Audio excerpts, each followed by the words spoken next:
sources, transportation and lifting, and equipment rental, excavators, bulldozers, dump trucks, lighting systems, and everything for your project.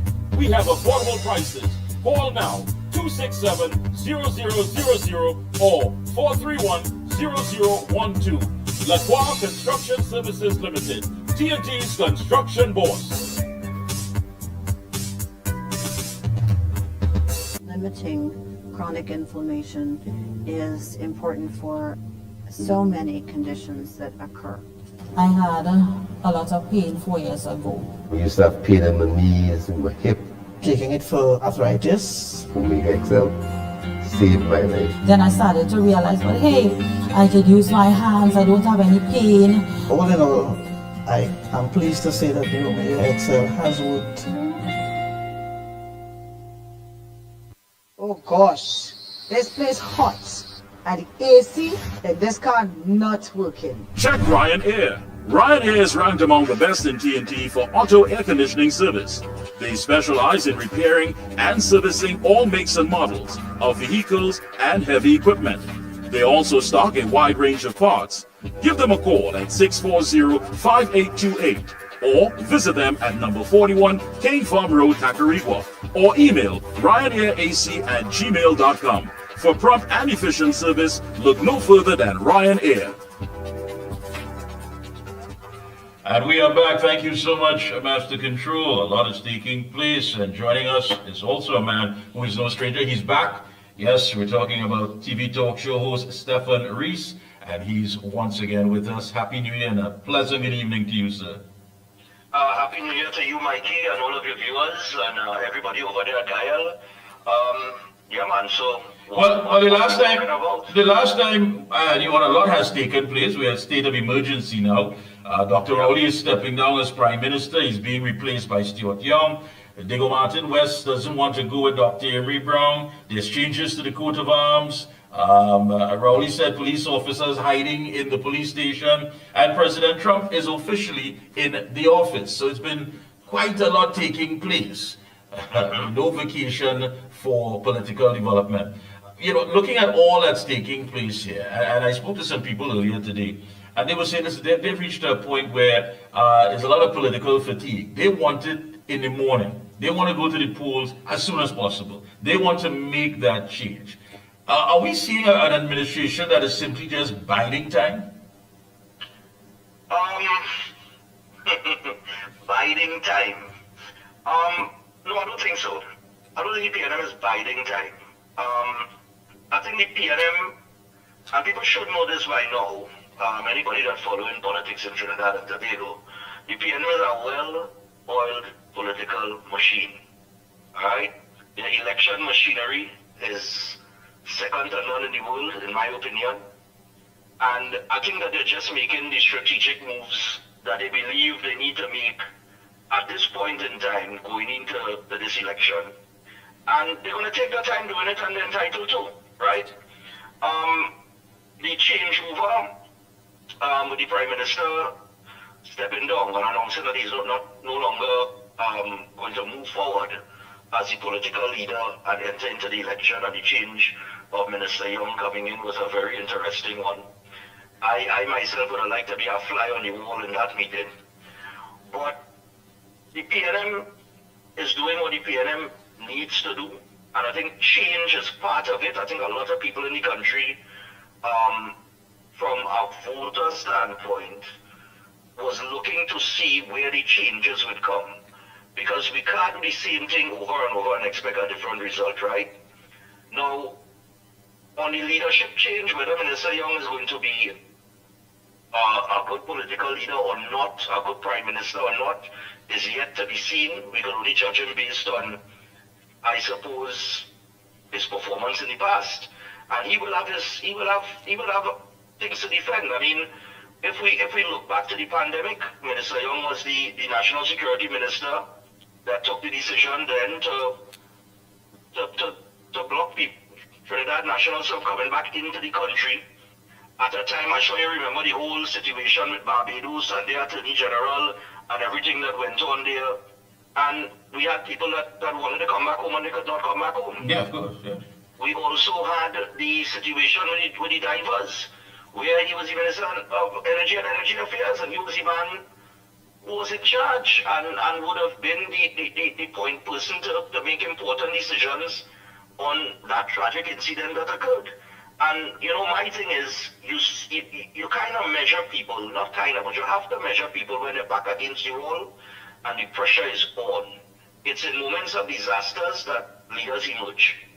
And he will be, you know, I mean, he will be weighed and measured based on his performance in many areas, but at this point, you know, those two just to name a few. No, I just spoke to PNM activist Barry Garcia, and he was very much brutal in the sense of his honesty. He said, listen, it's not going to be an easy sell, but that's the job they have, that's the task that they have, to sell this man to the electorate.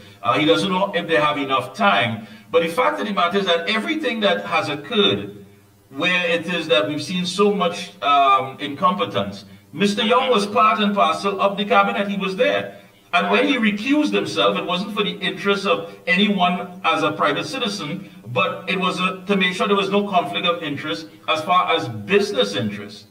So what is there to sell? What is there to say that, you know, we have to look at a track record of someone who simply has been selected and not elected, who has shown, and according to what my good friend Ken Ali wrote, there's almost sure to mean the gulf between rich and poor would continue to widen, and business fat cats would increase their historically high profits.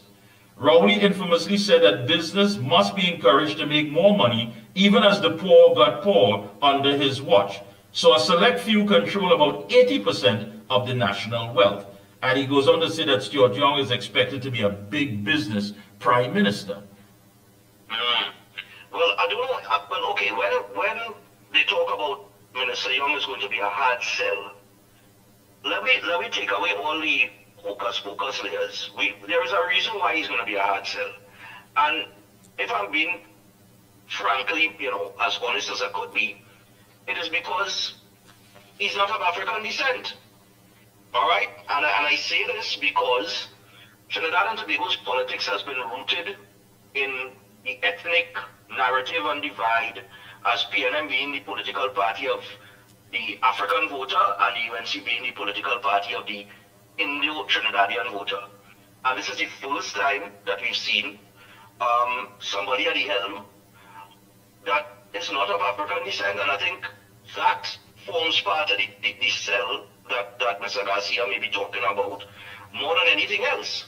It's how is the voter base going to accept Minister Young as being the leader of this party that is perceived to be the Afro-Trinidadian party. So that change alone, from an ethnic standpoint, you can look at it both ways. They can look at it as a hard sell if you bring that part of the conversation into it. But then again, they could also sell it in a very smart way and say, listen, we are for, you know, we for all ethnicities, and it doesn't matter who runs the party, we're picking somebody based on merit, and they could sell it from that point. However they decide to sell it, they will have to defend a lot of things, as will the opposition. So, I mean, the opposition have, make no mistake about it. I know we're talking about the PNM and No, go right ahead. A lot of, yeah. So we're talking a lot of decisions that were made under the PNM where Dr. Rowley was at the helm, and, you know, Minister Young and most of the people I believe that is part of this cabinet is going to be back in that cabinet if he is elected.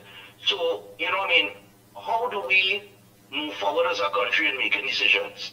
And I think we have to tear away all the ethnic divide, stop talking all the race in politics. And Trump said it, you know, when Trump in his inauguration speech, he said, listen, I want to be a peacemaker and I want to lead an America that is colorblind. If people must be supported, elected or selected based on merit and their ability to do the job. And for this entire 9 going into 10-year term, a lot of people will say that a lot of square pegs going round holes as it relates to certain positions that people holding in government and certain decisions are being made. Fitzgerald Hines, I think, could be pointed out as a chief in that department, because a lot of people see him as a failure of a Minister of National Security, given the amount of murders that the country has seen over the last 3 years. Now, and I want to make this clear, it's not about murders being out of control over the last 3 years. We've had a problem with crime for probably over about 2 decades now. All right? But the point is that it escalated to unseen levels within the last 3 years. I think we crossed 600, then we went 5 something, which was the second highest, and then now we hit 620 something? Yeah. Which made it the highest ever in the history of the country. And we come down to the end of the year, and Minister Hines and Minister Young hold a press conference and announce a state of emergency. But since the state of emergency has been declared, and I made this point on the program the other day, I really don't know what kind of state of emergency the country is really under. Because the police saying they hold X amount of people, but we don't see who get charged or how many people get charged. You could hold as many people as you want, but if you're not going to charge them for something, and you have something solid to hold them on, then we're back at square one at the end of the 3-month period when this, because they got the extension when the SOE ends. Yeah. And on top of that, we have a murder day. Yeah, you're right. We have a murder day Yeah. under this SOE. Just this morning I read in the papers where, again, somebody went up on Facebook Marketplace to buy a Tita, and they left somewhere in South and went on over. And they were robbed. And that's happening on a daily. 50,000 and Yeah. nothing new. So You're right. It seems like, from the criminal element standpoint, it's still business as usual, but just to a lesser extent. And we got to stop looking at crime using the narrative of statistics. Well, yesterday we recorded the 22nd murder for the year, but it's 15 less than last year. But we are in a state of emergency, and one a day is still too much. And I just want to make this point. In Belmont, over a 1-week period, we had 5 people get gunned down in Belmont. So if you're under a state of emergency and you know what you're doing and you have a plan, and the police have these extra powers, okay? And the government is trying to take back control of the streets from these gangs with these high-powered rifles. When the first killing take place in Belmont, you don't think the police should have locked it down? So how 4 people can get gunned down in Belmont within a 1-week period in the middle of a SOE? It's 5 people get killed in Belmont. Yeah, you're right about that. As it stands now, we're at 23 murders. But you raised a point a little earlier there as far as the colorblind and dealing with things based on merit. Now, that sounds interesting on paper. But if you look at the culture that we have here in Trinidad and Tobago, who's going to grab the bull by the horns and change that status quo and give us that fair equity across the board? Now, it's all good and well if we can get it on merit. Now, if you and I could simply take some sort of state land and pretend that we're going to do some agricultural project on it, and in a matter of time we have it turned over to homestead, and then from homestead we have it turned over to residential, and then from residential we have it turned over to commercial, the very same state land, and we get it in our names or our company names, and then we get a letter that states that whatever we intend to build on this property, the government will have no problem renting it from us, and we take it to the bank, we get finance. I would be happy if everyone across the board could have such a great privilege and opportunity. But that's not the reality that we have here in Trinidad and Tobago. We don't. We have those who have and those who simply do not have, and the middle class has been wiped out, and most of us are simply trying to keep our head above the economic water. Now, taking all of that in consideration, I mean, you're talking about a big paradigm shift that the people are still not ready for, because they're still conditioned to believing that, hey, we have to wait, we don't work, we work for the government doesn't work for us, and whatever they meant that's given out, we have to accept it. Yeah. Well, on everything that you said there, right, when people keep their head above water, I mean, just look, the PNM is going to have an uphill task. Public servants, 4% in the negotiations. And some of the unions accepted it with certain conditions attached to it, but I don't think the public servants are happy with the 4% increase that they got, and they're not going to be happy with any negotiation that takes place moving forward before the election.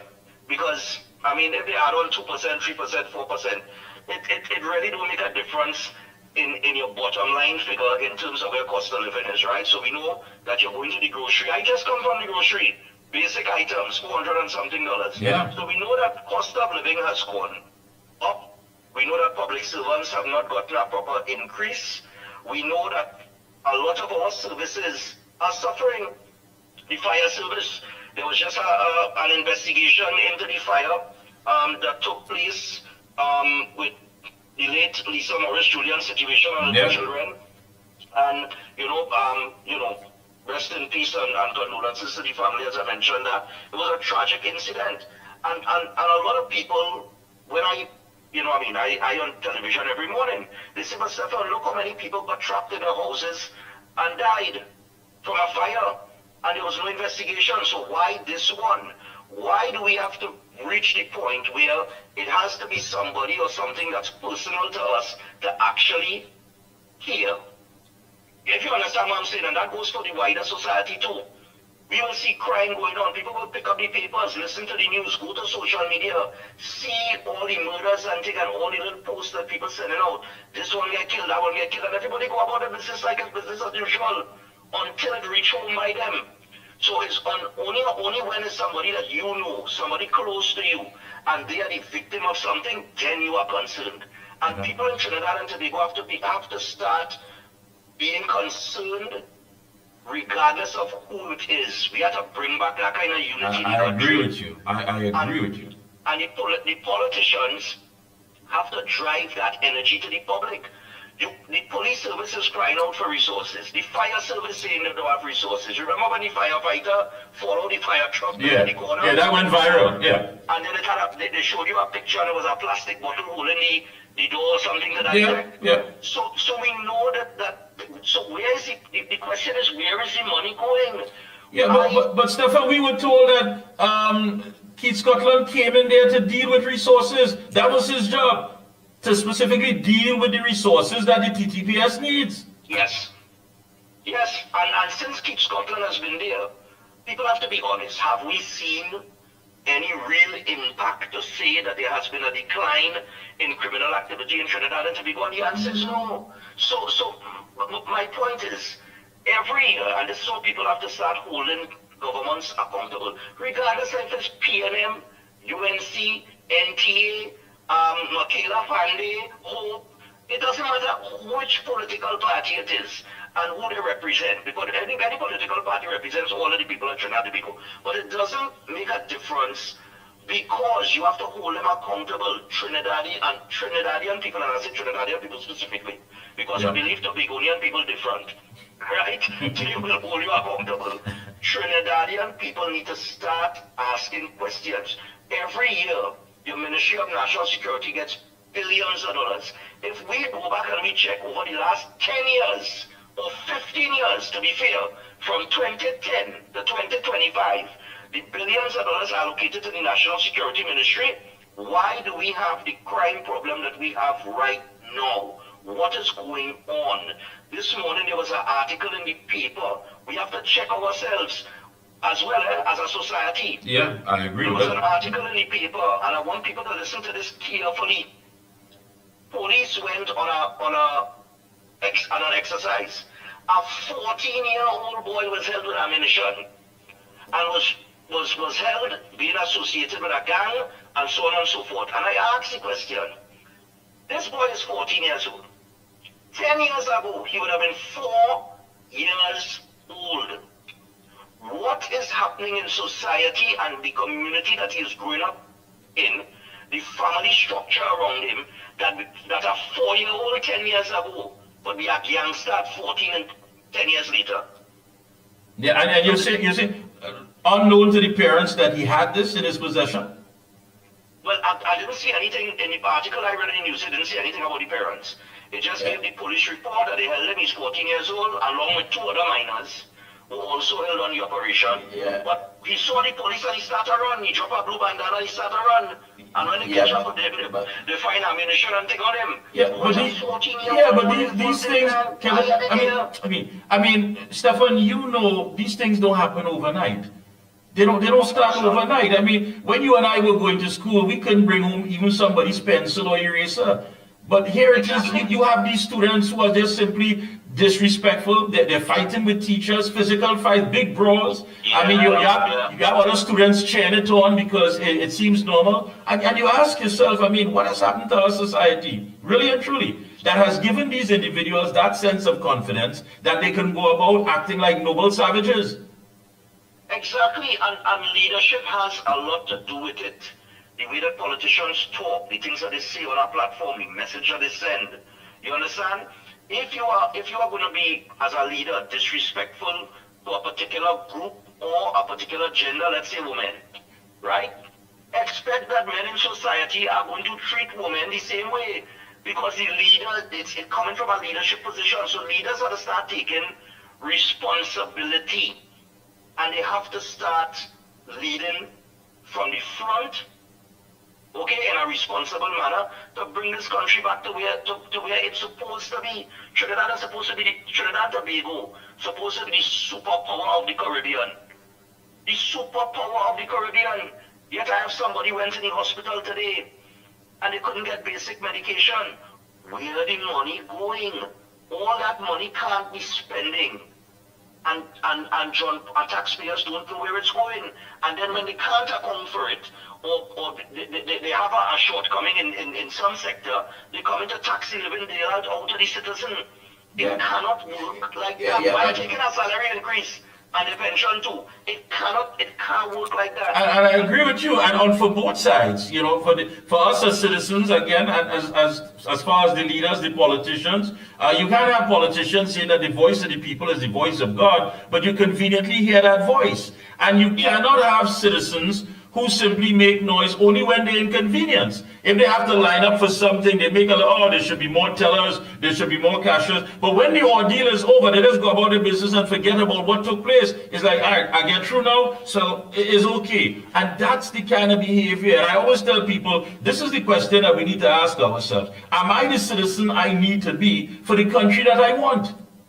Exactly, and citizens have to start taking ownership for their actions. That is the one thing that I agree with the Prime Minister on to a certain extent, is when, you know, usually when things happen, I believe that there is responsibility that he's supposed to take, which I don't think he never did, but he kind of passed the buck on to everybody else, including people in society.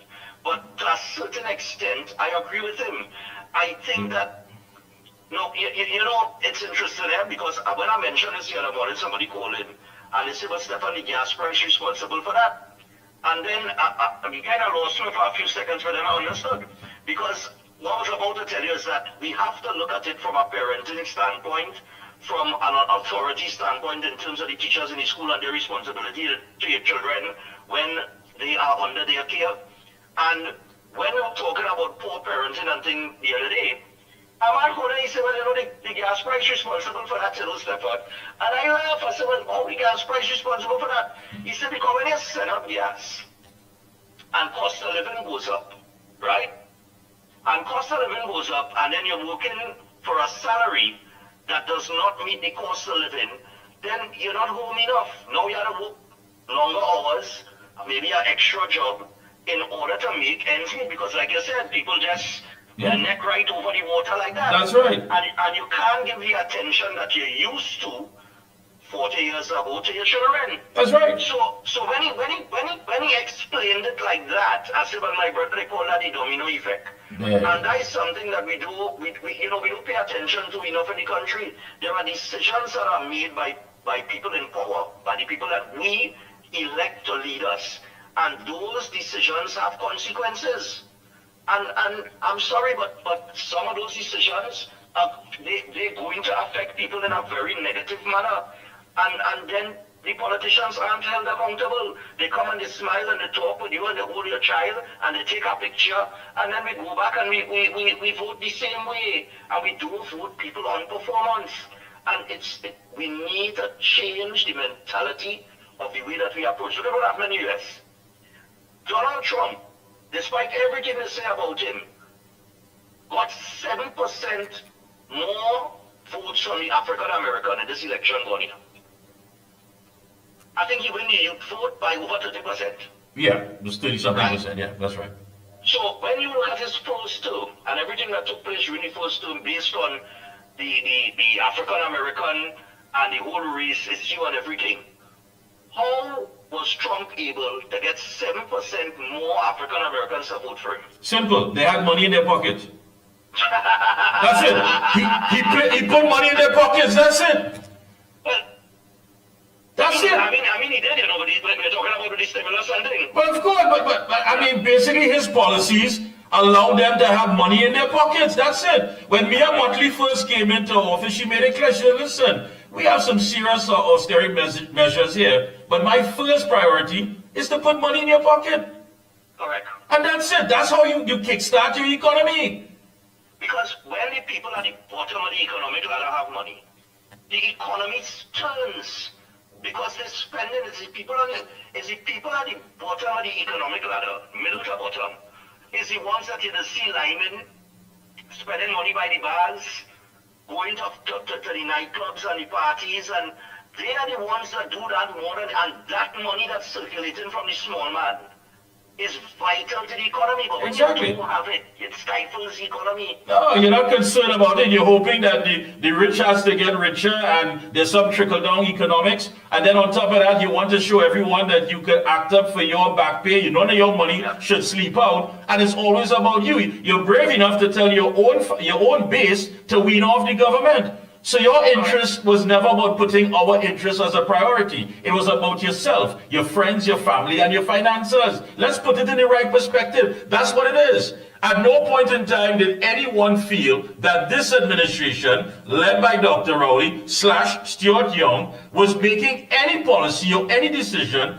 in their interest. So ready for this one, man, yeah? That's right.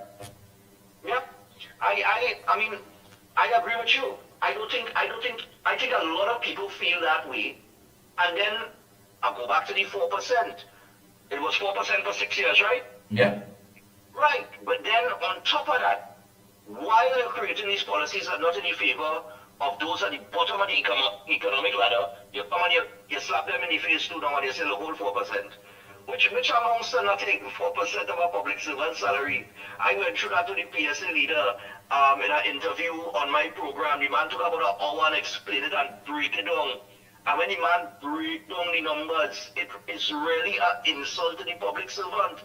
You understand? And I mean, and sadly these are the people that support that political party more than anyone else. I mean, if we're being real, right? Yeah. You also had the shutdown of the refinery. I know they're hoping on this dragon gas deal that the whole country knows absolutely no specifics about, with this non-disclosure agreement that they put on everything.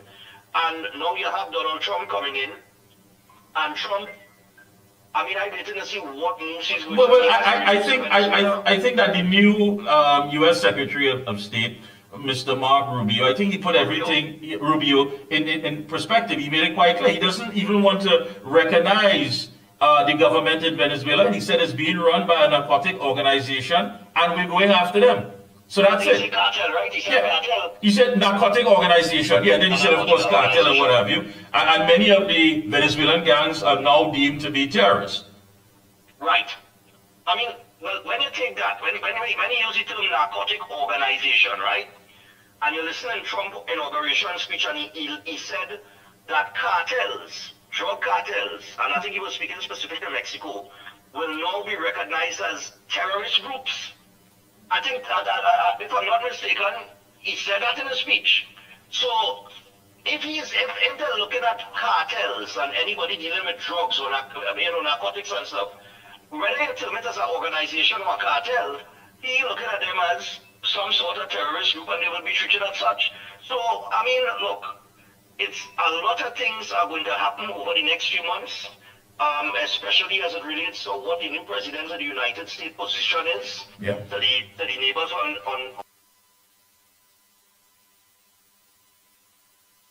Are you better off today than you were yesterday? Are things getting easier in Trinidad and Tobago? And you have to be honest when the time comes to go to the polls, and you make your decision based on your standard of living, either getting better or being in decline. Yeah, I think the bottom line is this: are you going to continue voting against your interests? Correct. You have to make that decision for you, your children, and I mean, it cannot be a party card thing again. It can't be a race thing. We need to be colorblind as well when it comes to that. And we need to move forward as a nation based on merit and people's ability to perform. Bottom the line. duty that they have been elected or selected to perform. And if it is you are a PNM supporter and your elected government is not working for you, call them out on it. Nothing wrong with that. If you are a UNC supporter and you vote for UNC and Kamala Prasad Biswas returns as Prime Minister and she is not getting the job done, call her out on it. Nothing is wrong with that. You understand what I'm saying? Because you have to understand, they're eating ham, lamb, and jam, you know. Every day of the week, you know. Loud and clear. How you live in is what matters, and they in charge of the public purse, and every decision that politicians make at the top is going to affect you either positively or negatively. And if it is affecting you negatively, stop being a coward. Stop being petty with politics and just start talking the truth. People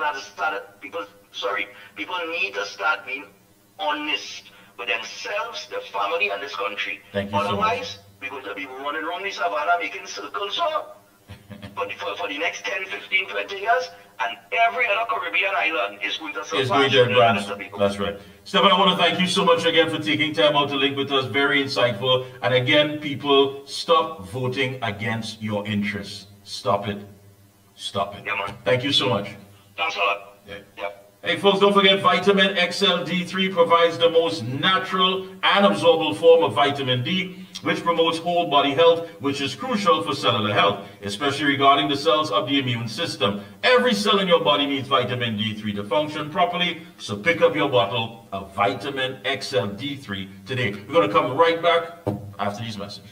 Limiting chronic inflammation is important for so many conditions that occur. I had a lot of pain 4 years ago. We used to have pain in my knees and my hip. Taking it for arthritis. Omega XL saved my life. Then I started to realize, but hey, I could use my hands, I don't have any pain. All in all, I am pleased to say that the Omega XL has worked. When you say TNT,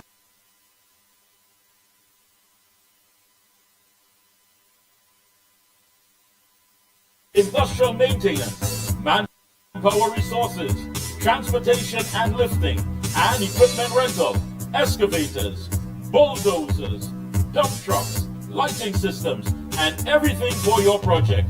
We have affordable prices. Call now 267-0000 or 431-0012. Lacroix Construction Services Limited, TNT's construction boss. For all top quality and affordable hardware supplies, no one beats Midland Hardware, located number 97 Eastern Main Road, Arouca. Midland stocks the #1 brands in hand tools, garden tools, water taps, power washers, generators, water pumps, kitchen and bathroom faucets, along with fixed basins and toilet sets, blocks, lumber, steel, sand, gravel and topsoil. Also check out Midland for steel windows and assorted designs of metal curtain rods. Everything for home and business projects. Payments via links, credit cards, online payments, or cash on delivery. WhatsApp 327-7761 or call 646-2144. Open every day from 8 a.m. From foundation to finish, it's all at Midland. And we are back. Thank you again, Master Control. We're talking to the president of the Islamic Missionaries Guild, the PRO of Concerned Muslims of Trinidad and Tobago, a man who's very outspoken. Let me say a pleasant good evening to Brother Imtiaz Muhammad. Welcome, sir. Thank you, Mikey. Good night to all the listeners. Yes. I'm happy to be here. They seem to. Well, thank you so much for being here. You know, of course, you have sent out a release. You said the strong comments made by the opposition leader, the Honorable Kamala Persad-Bissessar, about the outgoing USA President Joe Biden administration is correct and the truth. The Biden administration has been one of the main players in committing acts of genocide against the Palestinian people. They have sent billions of dollars worth of the most sophisticated weapons of war to kill innocent men, women, and children, including babies, during the last 15 months. Yeah, you know, and there are people who are weighing in and saying that, you know, the comments that was made, of course, there was no business talking about what's going on in the U.S. and what have you. But, you know, there's always this saying that any Muslim that is being, you know, there's no justice, it affects Muslims all over the world. And, go ahead. Okay, so that is quite correct, because our Prophet Muhammad said that when one part of the body hurts, the entire body must feel that pain. And this is one of the underlying factors where Muslims feel so attached to each other, besides the rest of the belief in Islam. Right? But that one thing is that when hardship hits any Muslim, right? Now, generally speaking, I say, well, why Muslims only? But this is specifically, you know, a quotation from the Prophet Muhammad sallallahu alaihi wasallam, right? That applies when he's talking to the Muslims and telling them that when one part of the body hurts, the entire body must feel that pain.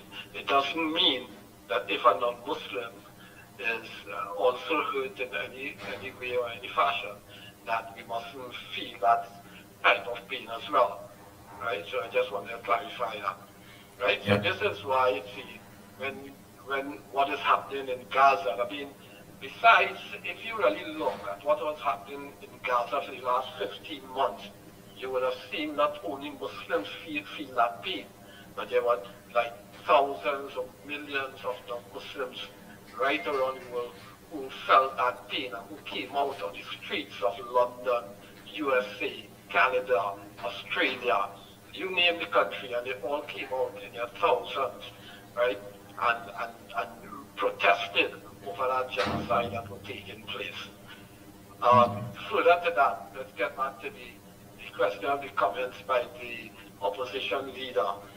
And while it is, you know, politics playing off as well, right, we have to give Jack his jacket. And Kamala Persad-Bissessar, the honorable opposition leader, she did come out and made some comments. And I think the comments that she made, in my view, were correct, right? Because she you know, there were facts to support it, right? And people, when the media put the question over to the politicians and to the public, I heard you know, comments coming condemning statements and so on, right? People must take time to examine what the statement is. You know, she said several things in the statement, and if they want to contest a statement, then we have to break down the statement and contest, you know, the statement. We just can't make a blanket. Yeah, I agree with you. I mean, these are things that basically did play out. I mean, these are facts. I mean, babies were killed, men, women.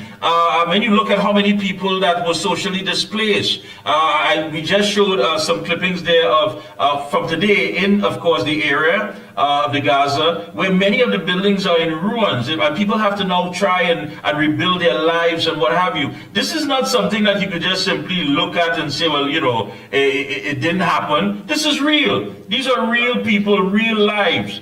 And I think it took some courage on her behalf to stand up and say, listen, we've all been witnessing the injustice that is taking place, and it's totally unfair. I have some serious issues with many of the policies that the Biden administration was trying to, you know, to pass off. You know, when a teenager could go to their parents and say that they want to live their life as a different gender for the rest of their life. I mean, these things are questionable. You have tampons in boys' locker room and boys' bathrooms and all of these things that was taking place. You know, but many people felt that she should not have weighed in on this. Well, I think that she's entitled to her opinion on certain matters as well. And I think that, you know, a lot of people feel that Trinidad and Tobago and the opposition leader shouldn't have made a statement. Some of them feel that, you know, she's interfering and all of these type of statements. You know, and, you know, I beg to differ because, you know, as we Trinidadians, whether it be politicians or otherwise, they always want to take a soft stance on things. And I think that, you know, there's a strong stance that Ms. Recessive took. Right? I support that stand 100%. Right? It is time that, you know, we stand up to these big countries, you know, these leaders of them who are not really doing the correct thing. And I mean, you know, Biden and they are part of this genocide, right? They have committed many, many war crimes during this genocide, right? And the thing about it is that the United States, right, is, you know, contesting with Russia and China for, you know, to be the most powerful countries in the world.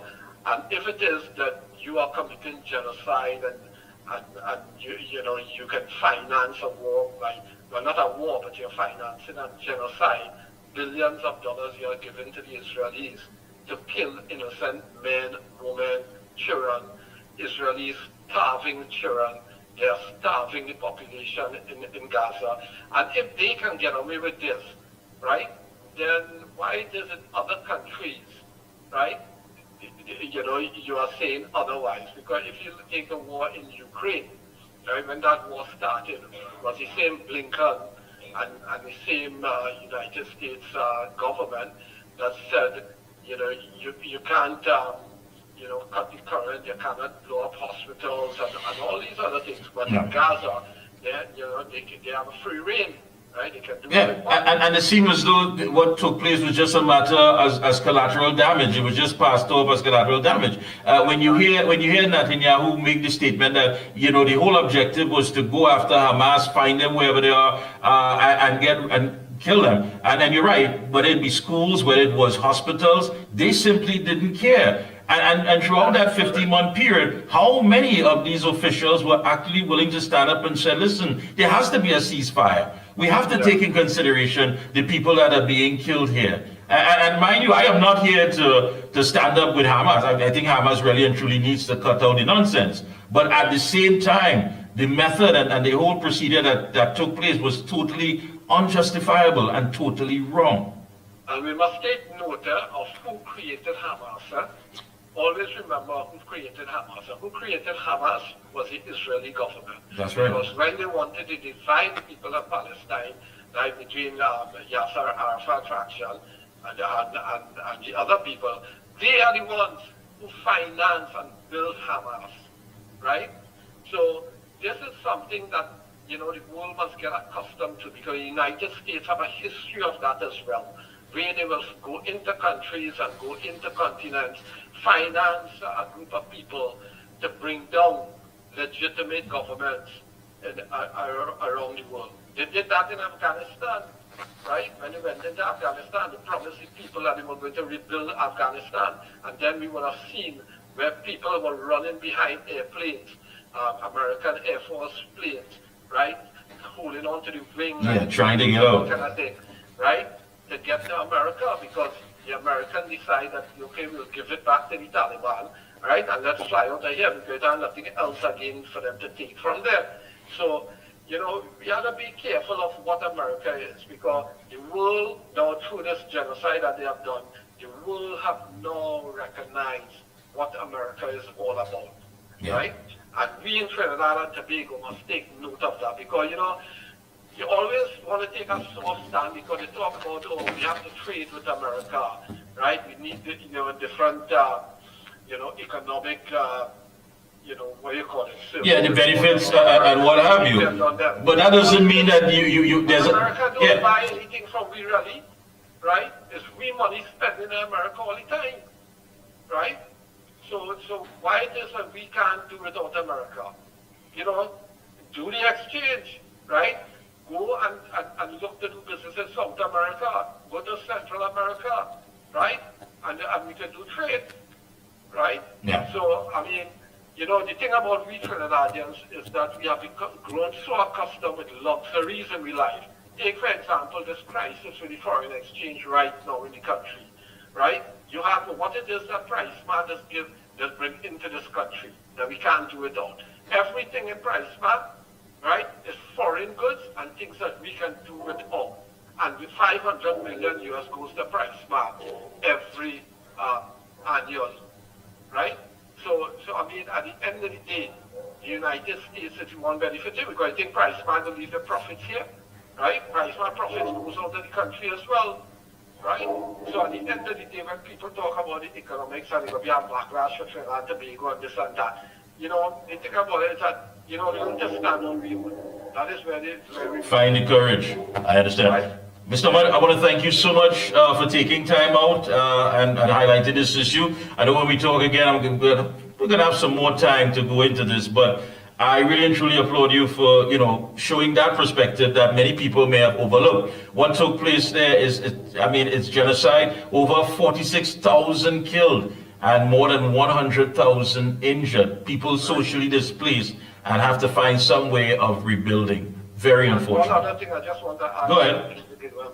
Is that Candace Bond, the ambassador, right? Yeah. Is now being recalled and so on because they did lose the election. Right? She's not deserving of any award from Trinidad and Tobago because every government official is guilty because their government and their president led this genocide, right? And they are all guilty. They shouldn't be giving them no awards, right? So we are all against that as well. Thank you so much. Again, enjoy the rest of your evening. Keep up the good work. Yeah, man. Take care. Thank you. We're going to squeeze in some calls. Let's hear from you on the outside. 494-0938. And of course, 225-9790. 225-9790. About tonight's program. I know there was one more thing we had to play, but we'll play that on Tuesday. That's coming out of Venezuela, so people can get a clear picture of what's going on. So 494-0938, WhatsApp calls, or you can call 225-9790. You heard, of course, PNM activist Barry Garcia making it quite clear there's a lot of work to be done. He said it's going to be quite a challenge selling Mr. Young, who's expected to take over for Dr. Rowley. You heard Stephen Rees making it quite clear that we, the people, have to at least start holding everyone in authority accountable. And of course, ending things off with Mr. Imtiaz Mohammed, making it quite clear that the statements made by the opposition leader were accurate. She was on point. It showed courage, and she should be applauded for making those statements. Let me say a pleasant good night. Good night, good night. All right. Okay, to the point just up. Let me just fix the line for you. I'll call you right back. Hold on a second. Because sometimes we do get, would have been easier if you call the other line, but I'll help you. Are you there? Let me see if I have him there, because Mr. Tunapuna is trying to call in. Trying to help him out there. Because we're getting a little,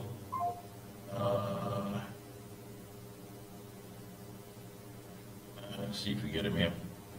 The lines are open, 494-0938. Oh boy. Hello. He is trying to get through. And we should have this rectified by next week, hopefully. All right, I see some other calls are trying to get in.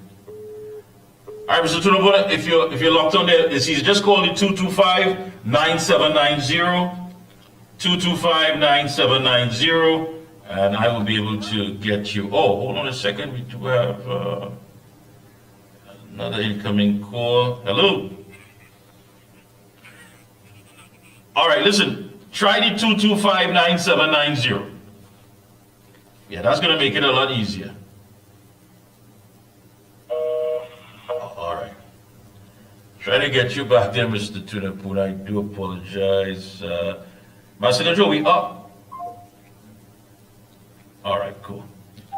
225-9790, and you can get in with that number. That's going to make it easier for you. We are having a little problem with the WhatsApp number coming through. All right, here we go. There we go. So I'm host and technician. I'm wearing many hats there, trying to get a good night to the good folks. All right, not getting him. Not getting him at all. All right. Run a quick ad for me, Master Control, please.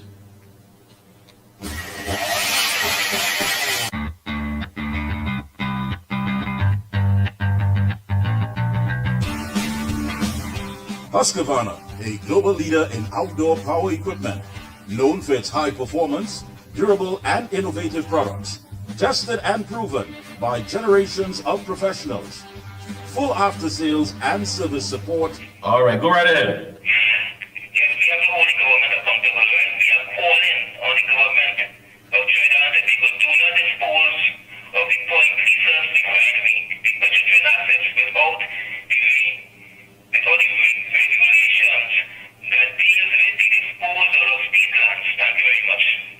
All right, thank you. 225-9790, that should make it easier. 225-9790. We got a little problem with the WhatsApp call here this evening. We are working on that on the system. So if you want, you can call 225-9790 and get in on the inside. All right, there? Not there. All right, give you a few minutes again. Before we go, run that part with Yesenia for me, please. Coming out of Venezuela. Thank you.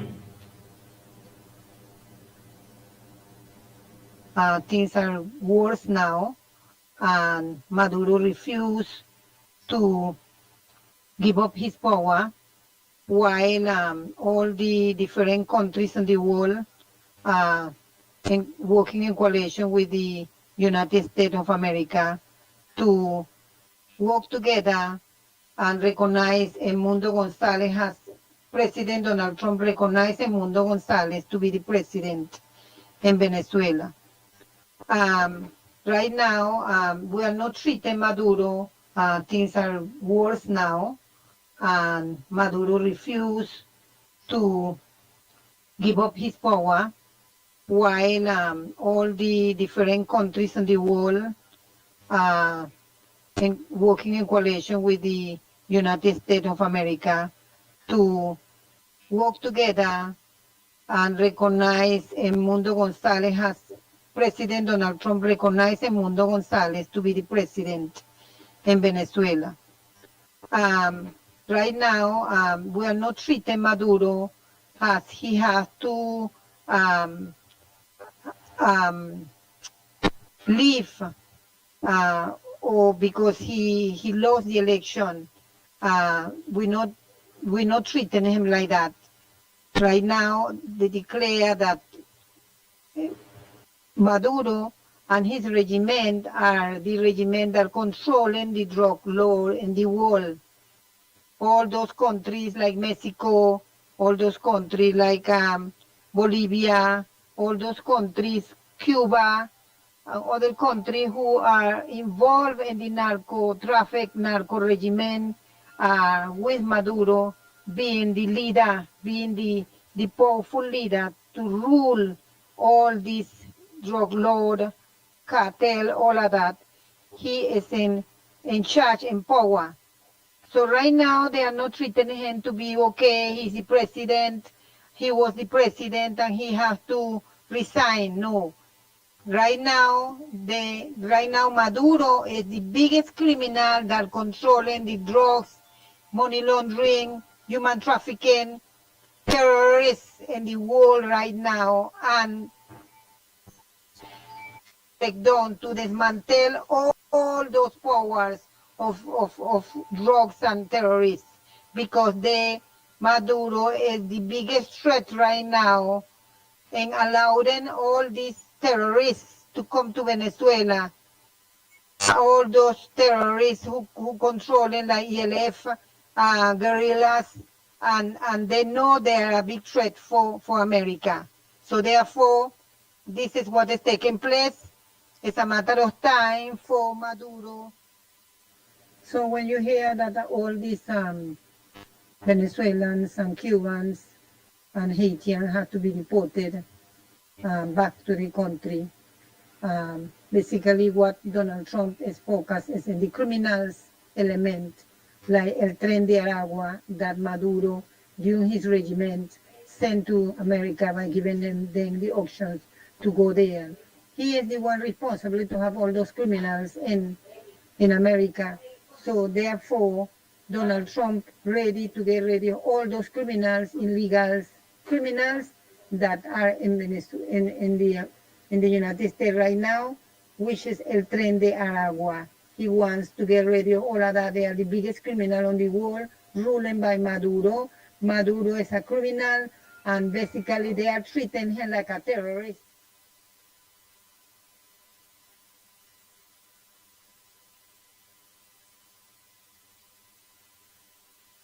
The talk is a nonsense. I always remember a statement by Basil Bandi. Politics has a morality of its own. He said that he's also not contesting electoral politics because he has become politically unattractive. You remember those statements, Mikey? I remember. And what is Kid Rowley that is falling in his garden now? That he is not contesting any electoral politics because he's politically unattractive and uses studio. Now, you when you tell them Barry Garcia said that he would give PNM a 50-50. By any standard, Mikey, that's a failure. Because it shows that nothing has been done. You don't have an edge to say when you are, that you have the support of the people and what have you. So that is in a sense is a failure. But when you talk about, George Xiao Tiong, by his performance and whatnot, this is the man who presided by the exclusion of Petrotrin, the Naikwan issue, the Divers issue, and so many other things, state of emergency, and everything else, abysmal failure. You acted as the Prime Minister, you acted as the Attorney General, you acted as the Minister of National, you're not acting, but was the Minister of National Security. Right. What could you go and package yourself to sell to this country? To tell people, give you a chance, that you're the thing. And then we're talking about we have to forget the race issue and whatnot. That is an integral part of it. Not that we ought to be racist, but we have to seek people who will be there as a Prime Minister, the interest of the people.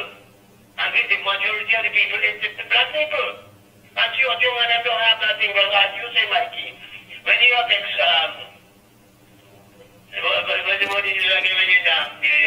Recuse himself. You recuse yourself on many issues, as you would say, nothing to the benefit that redound to the poor people, but to enhance your friends, your family, and your finances, and whatnot, and whatnot. So what the hell could George Young go and package to sell to this country?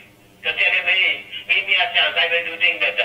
When you were there, alongside Keith Rowley, this happened just like with Kamala Harris, Yeah. She was there with Biden on all the issues there, and Mr. Mohammed said that, she presided and officiated over the killing, the destruction, the genocide in Gaza, and what have you. This is why people didn't vote for her.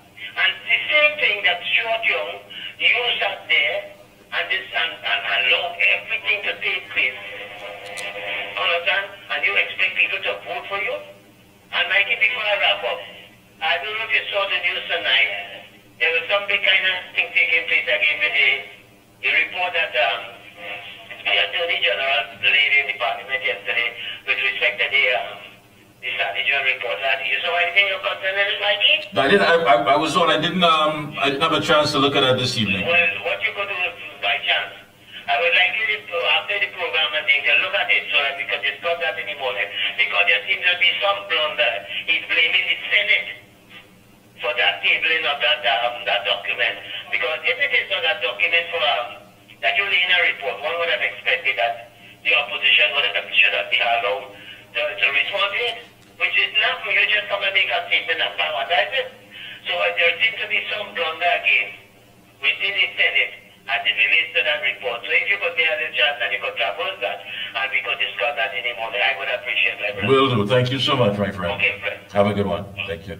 Well, that brings us to the end of the program. Thank you so much. We will have that WhatsApp issue for you worked out over the weekend, so come next Tuesday. That shouldn't be a problem at all. I know many of you wanted to get on the inside. Thank you so much for supporting. Until Tuesday, remember, buckle up. The action has started, and according to what we heard tonight, there's a lot of work that needs to be done. But most importantly, stop voting against your interests. That's the bottom line. If it's not going to serve you, but it serves others, then how are you going to benefit? Stop voting against your interests. Until Tuesday, folks, have a good one. Be safe. We are out of here. The